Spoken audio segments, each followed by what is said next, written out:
시편 119편은 알파벳 시편이 됩니다. 그래서 총 히브리어로 22개의 알파벳이 있고 그 22개의 알파벳 그 첫 글자를 에다가 8절씩 시를 썼습니다. 그래서 22 곱하기 8하면 총 176절이 나오고 한글 성경에서는 발견되지 않지만 히브리 성경에서는 그 알파벳대로 시를 쓴 것입니다.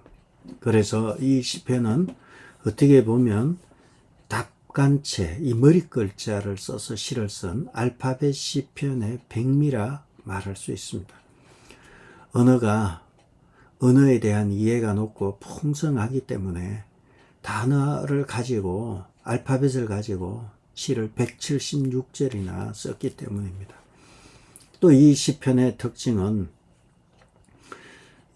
전부 하나님의 말씀이 있다는 것입니다. 각 절마다 총 176편 중에 172절에 여호와의 증거, 여호와의 율법, 여호와의 규례, 하나님에 대한 하나님의 말씀이 매 절마다 들어감으로 인해서 119편은 결국은 하나님의 말씀이 각 절마다 들어가 있는 그러한 하나님의 말씀이 주어가 되는 시편이 119편입니다. 그래서 우리는 이전에 알렙하고 알렙, 베타, 김멜, 달렛 해서 4개의 알파벳을 보았고 오늘은 5번째와 6번째 5번째 알파벳은 해가 되고 6번째 알파벳은 바브가 됩니다. 이 해는 단어도 있지만 정관사로도 쓰여지기도 합니다. 그러다 보니까 아마 우리가 읽은 이 해와 관련된 시편에서 단어와 더불어 정관사가 쓰여져 있고 또 바브라는 단어는 영어로 그리고 이런 뜻이 있어요. and란 뜻이 있고 이것은 and라고만 쓰지 않고 또 이렇게 표현하기도 합니다. 그래서 우리가 읽은 시편의 또란 단어에는 이 바브라는 단어가 들어가 있고 그리고 인자와 진리로 할 때 인자와 진리할 때도 바브가 들어가 있습니다. 바브는 그런 면에서 그리고 이런 뜻입니다. 우리는 이 히브리어를 잘 모르니까 이렇게 한글을 보고 넘어가지만 시인은 이것을 잘 살피면서 시를 썼습니다. 그래서 결국 119편 오늘 우리가 보고 있는 33절에서 48절까지는 내용은 언제나 119편은 하나님의 말씀이 핵심 단어예요. 그러놓고 보면 하나님의 말씀과 그리스도인의 삶과 관련된 내용이 주를 이룹니다. 그래서 오늘은 하나님의 말씀과 그리스도인의 삶 그리고 또 하나를 넣자면 오늘 제목에 넣었지만 47절과 43절에 보면 이런 말이 있습니다. 내가 사랑하는 주의 계명들을 스스로 즐거워하며 또 이 바브가 있죠. 이 바브란 단어가 있는 거예요. 그리고 또 내가 사랑하는 주의 계명들을 향하여 내 손을 들고 율례를 엎조리겠습니다.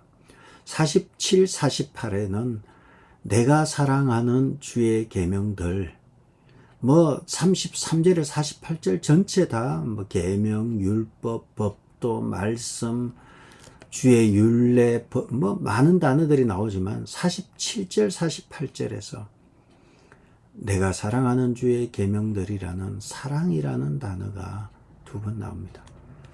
굳이 왜 여기서 사랑을 얘기할까 이렇게 생각하시겠지만 제가 해석하는 제가 119편의 말씀을 보면서 느끼는 것은 하나님의 말씀과 그리스도인의 삶과 그리고 여기에 중요한 내용은 바로 내가 사랑하는 주의 계명 사랑한다 이 단어가 저는 크게 다가왔습니다.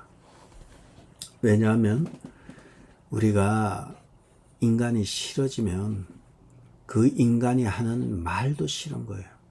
그래서 멀쩡하게 신앙생활 잘하고 교회 중직자로 살아가고 있지만 자기의 배우자가 너무 싫어서 쌍욕을 하는 경우를 보는데 그 욕의 강도가 가면 갈수록 심해지는 거예요. 아니 저렇게 믿음이 좋으신 분이 저렇게 욕을 그렇게 세상 사람들이 하는 거친 욕을 뱉어내는 걸 보면서 하루 이틀의 문제가 아니라 오랫동안 뱉어내고 이런 모습들을 보면서 느끼는 것은 우리가 사람이 싫어지면 말하는 것도 싫어하고 대화도 싫어해요. 대화가 단절됐다는 것은 사랑이 식었다는 걸 의미하는 것이죠. 근데 사랑하게 되면 삶이 바뀌어져 버리는 거죠.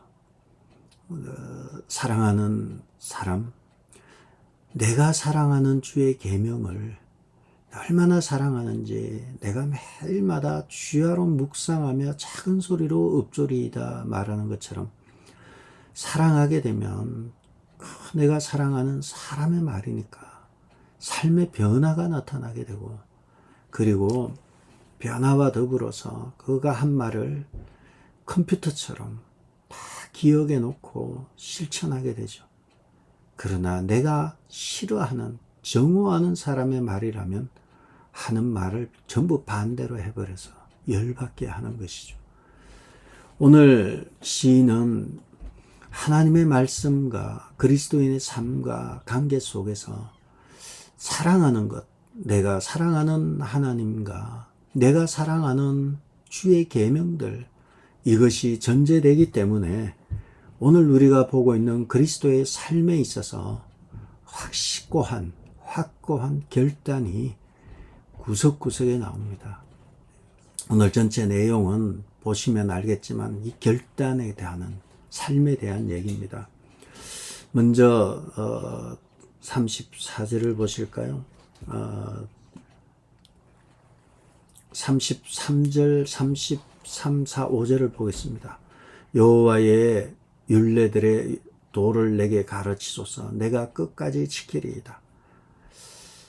나로 하여금 깨닫게 하여 주소서. 내가 주의 법을 준행하며 전심으로 지키리이다. 나로 하여금 주의 계명들의 길로 행하게 하소서. 내가 이를 즐거워함이니이다. 33절, 34절, 35절에 보면 공통되는 것이 있어요. 전반부에 이렇게 하시면 후반부에는 내가 이렇게 하겠습니다. 이런 내용이에요. 전반부의 내용은 무엇입니까? 주의 율례들의 도를 내게 가르치소서. 내가 끝까지 지키겠습니다. 34절에요. 나로 깨닫게 하소서. 꼭 지목을 하는 거예요. 시인은 내게 가르치시고 나로 하여금 깨닫게 하시고 35절에 나로 하여금 계명들을 행하게 하소서. 결국 나가 들어가는 거예요. 내가 나를 가르치시고 나를 깨닫게 하시고 그리고 나로 하여금 행하게 하소서. 내가 어떻게 할 것인가 하면 내가 33절에 끝까지 지키리이다. 34절에 전심으로 지키리이다. 결국은 하나님 나를 좀 가르쳐 주세요. 나를 깨닫게 해주세요. 나로 하여금 계명을 지키게 해주세요. 그러면 내가 끝까지 지키겠습니다. 34절에 전심으로 지키겠습니다. 끝까지 지키나 전심으로 지키나 이 말이 무슨 말입니까? 지킨다는 단어에다가 끝까지 지키고 전심으로 지키고 마음과 힘을 다해 지키고 이것이 사랑이 신뢰와 사랑이 듬뿍 묻어나는 거예요. 하나님에 대한 사랑이 묻어나서 내가 끝까지 내가 전심으로 지키겠습니다. 나로 하여금 나를 가르쳐 주세요. 그리고 나를 깨닫게 해주시면 내가 끝까지 죽을 힘을 다해서 지키겠습니다. 이것이 33, 34, 35를 통해서 나타나는 것은 하나님의 말씀에 대해서 집착하고 하나님의 말씀에 대해서 매달리며 반드시 지키겠다는 거예요. 내가 너무너무 사랑하고 내가 너무너무 좋아하니까 내 성격을 바꾸겠다는 거예요. 나의 성격, 사람 성격 못 바꾼다. 나는 이대로 살래가 아니라 내가 주님을 너무 사랑하고 주님의 계명을 너무 사랑하니까 내가 사랑하는 주님과 주님의 계명에 내가 맞춰야지 하고 맞추는 거예요.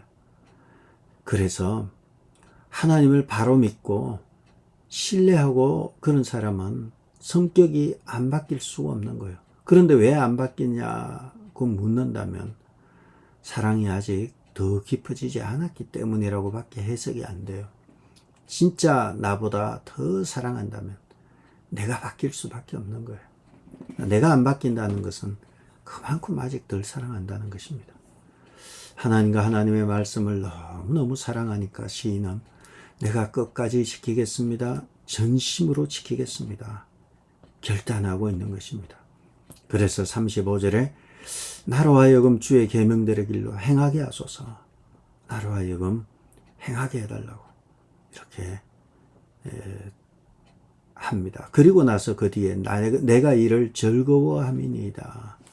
내가 하나님의 말씀을 너무 사랑하고 주의 계명을 사랑하고 그리고 행하게 해 주옵소서. 왜냐하면 내가 하나님의 말씀을 너무 사랑하기 때문에 그렇다 이 얘기를 하면서요. 그렇다면 하나님의 말씀을 가까이 해야만 하는 이유가 36절에서 40절에 나와요. 하나님의 말씀을 가까이 해야만 하는 이유가 36절에 내 마음을 주의 증거들에게 향하게 하시고 탐욕으로 향하지 말게 하소서. 말씀을 가까이 하게 되면 내가 내 마음이 하나님의 증거, 36절에는 주의 증거가 말씀입니다. 주의 말씀으로 향하게 하시고 탐욕으로 향하지 말게 하소서. 말씀을 가까이 하게 되면 우리가 탐욕의 길로 빠지지 않습니다. 37절에 보면 내 눈을 돌이켜 허탄한 것을 보지 말게 하시고 39절에 보시면 내가 두려워하는 비방을 내게서 떠나게 하소서. 37절과 39절의 내용은 나를 지나가게 해주세요. 하나님의 말씀을 가까이 하게 되면 하나님의 말씀을 가까이 해야 할 이유는 말씀을 가까이 하게 되면 지나가게 해야 된다는 거예요. 뭐가 지나가는가? 37절에 허탄한 것을 보지 않도록 허탄한 것을 지나가게 하시고 39절에 내가 두려워하는 비방을 내게서 지나가게 해달라는 거예요. 하나는 눈을 돌이켜서 허탄한 것을 지나가게 하시고 39절에는 비방을 지나가게 하는데 이 비방은 어떤 비방인가?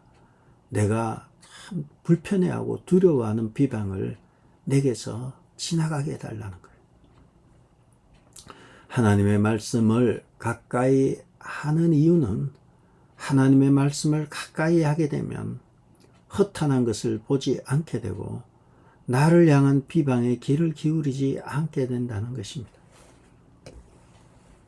우리가 하나님의 말씀을 가까이 하지 않으면 허탄한 것이 보이고 그리고 사람들의 비웃음과 비방거리가 들리게 되는 것입니다. 사람들이 몇 명만 모여도 내 얘기하는 것 같고 나를 비난하는 것 같고 뒷담화하는 것 같고 그래서 막 괴로워하는 분들도 있지 않습니까? 내버려 두게 되죠. 하나님의 말씀을 가까이 하게 되면 허탄한 것에 신경을 쓰지 아니하고 하나님의 말씀을 가까이 하게 되면 남들의 비방에 신경을 쓰지 않아요. 왜 우리가 그렇게 남들의 말을 의식하고 거기엔 막 귀를 기울이고 확인하고 그럽니까? 하나님의 말씀이 약하기 때문에 그래요. 자기는 하나님의 말씀을 믿고 하나님을 신뢰한다고 하는데도 그렇다면 그거는 하나님의 말씀을 제대로 안 믿기 때문에 그래요. 자기는 안 그렇다고 한다 할지라도 그건 중요하지 않아요. 그건 자기 생각이니까. 자기는 믿음이 좋다고 착각하는 거니까 그 착각을 말릴 수는 없어요. 그렇지만 열매로 놓고 보면 믿음이 없는 거예요. 허탄한 것에 마음이 쓰이고 사람들의 비방, 내가 두려워하는 비방에 자꾸 마음이 쓰인다는 것은 말씀을 가까이 하지 않기 때문입니다.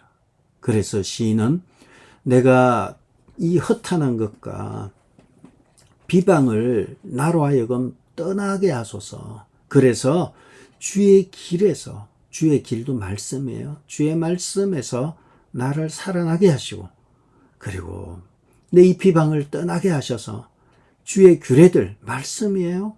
주의 말씀은 선하시기 때문입니다.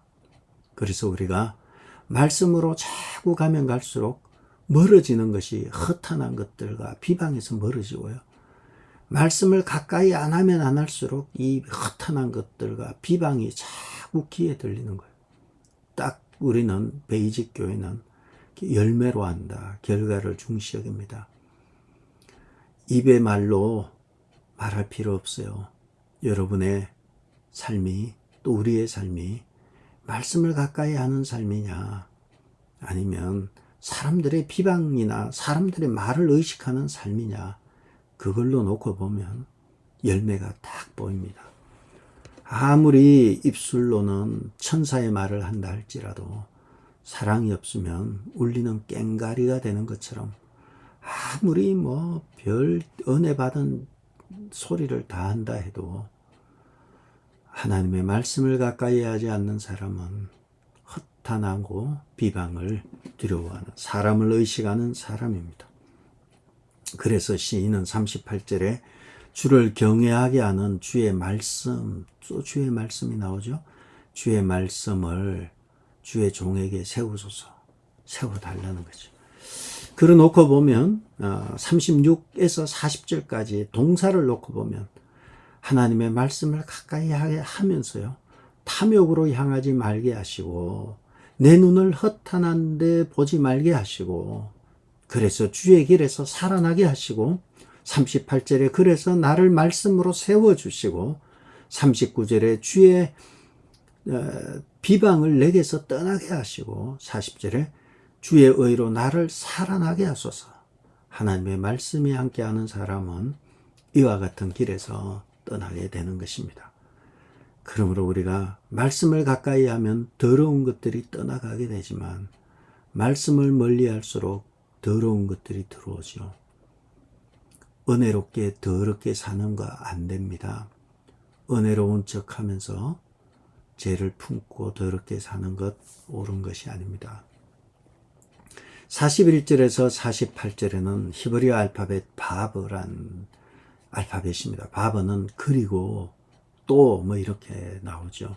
그래서 우리가 그 성경에 보면 46절에 또 48절에 또 이렇게 또가 나오죠. 그리고가 나오죠. 41절에 주의 인자하심과 주의 구원을 할 때 인자하심 할 때 이 그리고가 나오죠. 주의 인자하심과 주의 구원하심을 내게 임하소서. 그래서 히브리어 알파벳 바브에서는 and란 단어, 인자와 구원을 경험하는 것, 41절에 있는 것이 나오죠. 이러한 인자와 구원을 경험한 사람은 어떤 일이 일어나는가? 42절에 그리하면 나를 비방하는 자들에게서 대답할 말이 있사오느니 내가 주의 말씀을 의지함이니이다. 주의 인자와 구원을 경험하는 사람은 주의 말씀을 의지함입니다. 잘 보시기 바랍니다. 42, 34 주어를 잘 보시기 바랍니다. 내가 주의 말씀을 의지함이니이다. 43절에 진리의 말씀이 내 입에서 조금도 떠나지 말게 하소서. 내가 주의 규례를 팔았음이니이다. 44절에 내가 주의 율법을 항상 지키리이다. 영원히 지키리이다. 44절에 항상 지키리이다. 영원히 지키리이다. 이것이 33절과 34절에서 그랬죠. 항상 지키겠습니다. 34절과 35절 같네요. 항상 지키겠습니다. 전심으로 지키겠습니다. 이런 표현이 33, 34에서 우리가 보았죠. 마찬가지로 또 43과 44절에서도 내가 주의 율법을 항상 지키겠습니다. 영원히 지키겠습니다.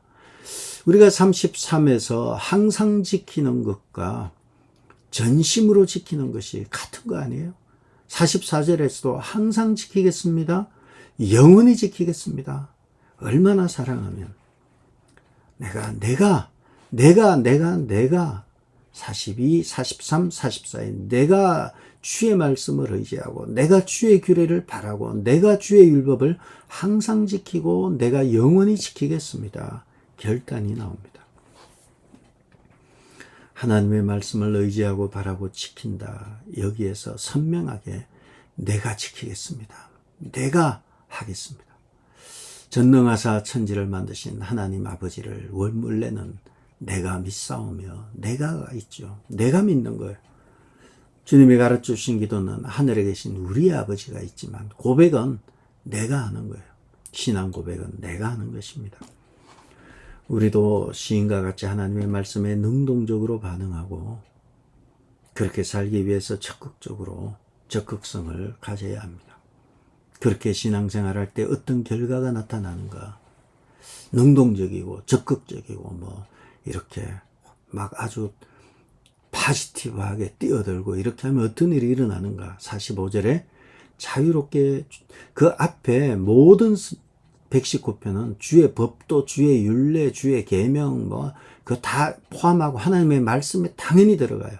하나님의 말씀이 키워드예요. 내가 주의 법도를 구하였사오니 자유롭게 걸어갈 것이다. 자유롭게 걷는다는 게 무엇입니까? 남의 구애를 받지 않아요. 삶의 지경이 넓어지는 거죠. 사람들과의 관계도 넓어지고 마음도 넓어지고 용서도 넓어지고 사랑도 넓어지고 자유로운 거예요. 자유롭게 해방이 선포되는 거예요. 신앙생활에 이 자유가 있는 거예요. 배운 것도 없고 가진 것도 없는데 저 기죽을 건데 저 분명히 기죽을 건데 하는데도 못 배운 게 그렇게 자유로워요. 왜 자유롭습니까? 진리를 가지면 자유하게 돼요. 야, 내가 이 엄청난 진리를 가지고 있는데 야, 네가 S대 나왔다고 그거 가질 건 중요하지 않아. 네가 돈이 많다고 그 중요하지 않아. 나는 보화이신 보석이신 주님이 나와 함께 하셔. 이것이 있으면 이 자유를 말할 수 없는 거예요. 우리 왜 위축이 돼요? 이 진리가 보석이 없기 때문에 그래요. 집에 골드바가 1kg짜리가 몇 개가 있다고 해봐요. 몇 개만 있어도 어깨 펴고 다녀요. 말도 못하고 사람들 앞에 말하면 집에 도둑으로 들어올 테니까 말도 못하고 집에 금송아지 몇 개 두고 골드바 몇 개 두면 옷은 거지같이 입고 차도 막 이상한 거 타고 다니는데 전혀 기가 안 죽어요. 너무 당당해요. 집에 골드바가 있으니까. 내 안에 내가 사랑하는 주의 계명과 내가 사랑하는 주의 계명 47, 48에 있는 대로 그러한 주님이 내게 있다면 기가 죽지 않아요. 저기 무식해 빠진 게 어떻게 저렇게 당당할까? 이런 말이 나올 정도로 당당합니다. 주의 법도를 주의 말씀이 있으니까 자유롭게 걸어가고요.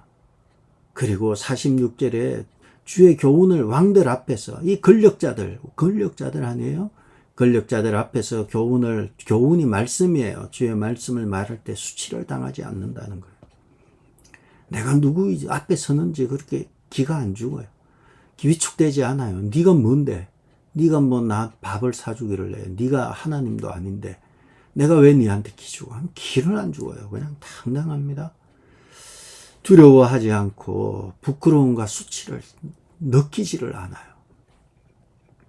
그리고 우리가 신앙생활을 능동적으로 적극적으로 신앙생활할 때 47절에 내가 사랑하는 주의 계명을 즐거워하는 거예요. 즐거워한다는 것, 만족하고 내가 너무 사랑하는 하나님의 말씀대로 살았기 때문에 만족하는 거예요. 즐거워하는 거예요. 불평과 불만이 없어요. 말씀이 사로잡는 사람, 말씀이 있는 사람, 불평과 불만이 없고 마지막 48절에 내가 사랑하는 주의 계명을 향하여 내 손을 들고 작은 소리로 엎조리이다. 48절에는 말씀이 두 개가 나오네요. 주의 계명을 향하여 내 손을 들고 주의 율례와 말씀을 작은 소리로 읊조리이다. 손을 든다는 것이 무엇입니까? 마음의 표현이에요. 마음이 열린 거예요. 찬양할 때 마음이 열린 거예요. 손을 높이 드는 거예요. 절대로 손을 안 들어요. 막 절대 손을 하고 마음이 안 열린 거예요. 물론 마음은 열리고 몸이 안 열렸을 수도 있어요. 그러나 사람이 하나님 앞에서 다윗처럼 법궤를 가지고 들어올 때 얼마나 기쁜지 마음도 열리고 몸도 열린 거예요. 춤을 추고 들어오죠. 기본적으로 우리가 마음이 열리면요, 이 몸의 변화도 나타나요. 손을 들고 주의 율례를 읊조린다. 이 말은 쉽게 말하면, 전문적인 용어로 말하면 무장 해제가 되었다는 거예요. 하나님의 말씀에 무장 해제됐다는 거예요. 말씀 앞에 나의 모든 것을 내려놓고 두 손을 들고 그를 찬양하는 것, 무장 해제됐다는 것입니다. 너무너무 사랑하는 주님의 말씀, 내가 사랑하는 주님의 말씀 앞에서 자존심도 내려놓고, 자존심이랄 것도 없지만 자존심도 내려놓고 내가 너무너무 사랑하기 때문에 그 말씀에 하라는 대로 다 할 수 있는 거예요. 사랑하니까. 하나님은 우리를 너무너무 사랑해서 선물을 주셨습니다. 인류에게 가장 귀한 선물, 하나님의 말씀을 우리에게 주셨습니다. 생명의 말씀을 읽을수록, 이 생명의 말씀을 암송할수록, 생명의 말씀을 가까이 할수록 여러분 두려움 없이 자유함을 누리고 오늘 하루도 승리하는 복된 하루 되기를 주의 이름으로 축복합니다. 기도하겠습니다. 아버지 하나님, 하나님의 말씀을 내가 너무 사랑하는 주님의 계명, 또 내가 너무 사랑하는 주님의 계명으로 인해서 마음이 무장해제되고 하나님의 사랑을 품고서 기쁨으로 오늘 하루도 승리하는 복된 하루 되게 도와주옵소서. 성도들 중에 아픈 성도들 있습니까? 불면증으로 어려움을 당하고 두통으로 어려움 당한 성도들 있습니까? 대의사 되시는 우리 주님께서, 창조주 하나님께서 치유의 강선을 바라여 주옵소서. 예수님의 이름으로 기도드렸습니다. 아멘. 하늘에 계신 우리 아버지여, 이름이 거룩히 여김을 받으시오며 나라의 마옵시며 뜻이 하늘에서 이룬 것 같이 땅에서도 이루어지이다. 오늘 우리에게 일용할 양식을 주옵시고, 우리가 우리에게 죄 지은 자를 사하여 준 것 같이 우리 죄를 사하여 주옵시고, 우리를 시험에 들게 하지 마옵시고 다만 악에서 구하옵소서. 나라와 권세와 영광이 아버지께 영원히 있사옵나이다. 아멘.